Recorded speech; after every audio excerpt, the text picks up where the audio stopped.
nitapambana na wazembe, nitapambana na wabadhirifu, nitapambana na mafisadi. Nikasema chuma hicho kinaingia. Baadaye umeenda kwenye tume ya maadili, ukasema wajaribu kufanya kila wawezavyo tujue watu wanaotuibia fedha. Nikasema chuma hicho, songa mbele mtani wangu. Lakini sasa sikusikii.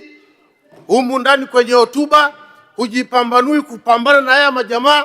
Kama tumeweza kurudisha bilioni 60, Mheshimiwa Waziri Mkuu, hizi fedha zetu wamechukua. Kwa nini hizi fedha wasirudishe?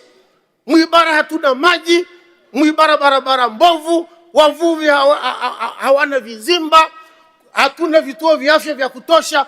Unashindwa nini? Tutaamini kitu kimoja tu, Mheshimiwa Waziri Mkuu. Hivi tumefika pahala. Hivi kweli CAG anakagua na ameandika kwenye ripoti yake kwamba tumekutana na wizi, ubadhirifu. Alafu tena tunasema waende tena wachunguze. Uchunguzi juu ya uchunguzi. Nikasema ndo maana hata juzi niliona Azam anacheza na Simba, Manura akishika mpira anampa beki James Akaminko. Washambuliaji wanakimbia mbele, wanageuka, mpira hauji, Akaminko anamrudishia Manura. Dakika 90 zinaisha, ni suruhu. Mheshimiwa Waziri Mkuu, shambulia kabisa bunge, tuko pamoja na wewe, shughulika na haya majamaa.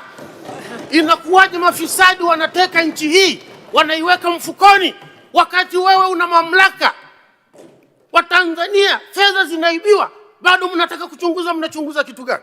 Mchunga hera amenifurahisha sana leo hapa. Mheshimiwa, jioni unisubiri pale nikupe supu ya kuku. Mheshimiwa, muda wako, kengele ya pili tayari. Nashukuru sana Mheshimiwa Mwenyekiti. Mheshimiwa Waziri Mkuu, choma fyeka vichaka vyote vya mafisadi na hayo madalali yanayodalalishia makampuni ya mafuta.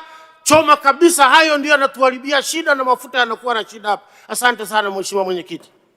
Asante Mheshimiwa Kangi Lugola kwa mchango wako.